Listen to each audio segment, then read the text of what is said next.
Halo semua. Selamat datang kembali di channel Langkah Terarah. Saya harap kalian semua dalam keadaan baik-baik saja. Hari ini, kita akan membahas topik yang sangat penting yaitu edukasi psikologi, 9 tanda seseorang sedang mengalami luka batin. Kita semua tahu bahwa luka batin atau kerusakan emosional bisa sangat sulit untuk dideteksi, baik pada diri sendiri maupun orang lain. Namun, ada beberapa tanda yang bisa kita perhatikan untuk membantu kita memahami apakah seseorang sedang mengalami luka batin. Sebelum kita masuk ke dalam pembahasan hari ini, jangan lupa untuk tekan tombol subscribe dan like di bawah video ini agar kalian tidak ketinggalan konten-konten menarik dari kami di masa depan. Sekarang, mari kita mulai. Pertama, perubahan perilaku yang drastis. Seseorang yang mengalami luka batin mungkin akan menunjukkan perubahan perilaku yang mencolok. Misalnya, seseorang yang biasanya ceria tiba-tiba menjadi pendiam atau sebaliknya. Kedua, perubahan pola tidur. Kesulitan tidur atau tidur berlebihan bisa menjadi tanda bahwa seseorang sedang mengalami luka batin.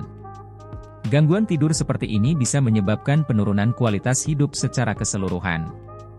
Seseorang yang mengalami luka batin mungkin mengalami kesulitan tidur atau tidur berlebihan. Ketiga, perubahan nafsu makan. Luka batin seringkali memengaruhi pola makan seseorang. Mungkin seseorang menjadi kehilangan selera makan atau malah makan secara berlebihan sebagai cara untuk mengatasi emosi negatif.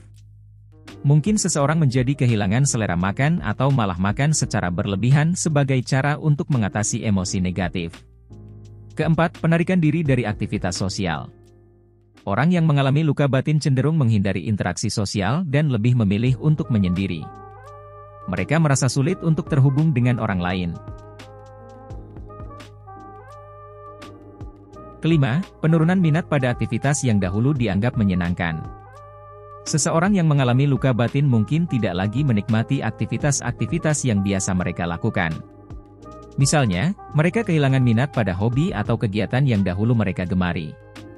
Misalnya, seseorang yang dulu gemar bermain olahraga tiba-tiba kehilangan minat pada aktivitas tersebut. Keenam, perubahan dalam ekspresi emosi. Luka batin dapat memengaruhi cara seseorang berekspresi. Mungkin seseorang yang biasanya tenang menjadi mudah marah atau sedih tanpa alasan yang jelas. Mungkin seseorang yang biasanya tenang menjadi mudah marah atau sedih tanpa alasan yang jelas. Ketujuh, kesulitan berkonsentrasi. Gangguan emosional dapat mengganggu kemampuan seseorang untuk fokus dan berkonsentrasi. Mereka mungkin merasa sulit untuk menyelesaikan tugas-tugas sehari-hari. Orang yang mengalami luka batin seringkali sulit untuk fokus pada tugas-tugas sehari-hari. Kedelapan, perubahan dalam tingkat energi. Orang yang mengalami luka batin mungkin merasa lelah secara konstan tanpa sebab yang jelas. Mereka mungkin merasa kehilangan motivasi dan semangat untuk melakukan hal-hal yang biasanya mereka lakukan. Seseorang yang mengalami luka batin mungkin merasa lelah secara konstan tanpa sebab yang jelas. Dan yang terakhir, perubahan dalam pola penggunaan zat.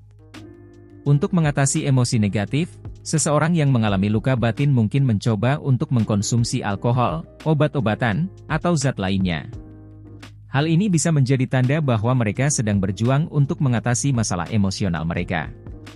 Orang yang mengalami luka batin mungkin mencoba untuk mengatasi emosi negatif dengan mengkonsumsi alkohol, obat-obatan, atau zat lainnya. Jadi, itu dia 9 tanda yang bisa membantu kita mengenali apakah seseorang sedang mengalami luka batin. Penting untuk diingat bahwa setiap orang memiliki cara yang berbeda dalam menangani masalah emosional, dan tidak ada satu ukuran yang cocok untuk semua. Namun, dengan memperhatikan tanda-tanda tersebut, kita dapat lebih peka terhadap kondisi mental orang-orang di sekitar kita. Jika kalian atau seseorang yang kalian kenal mengalami beberapa tanda tersebut, jangan ragu untuk mencari bantuan.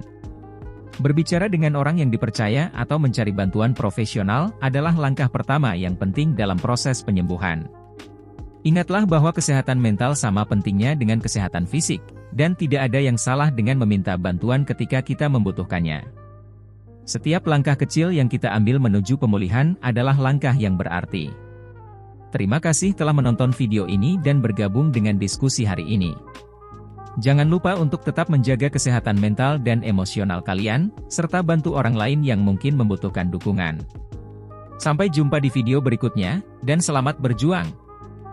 Jangan lupa untuk tekan tombol subscribe dan like, serta bagikan video ini kepada teman-teman kalian.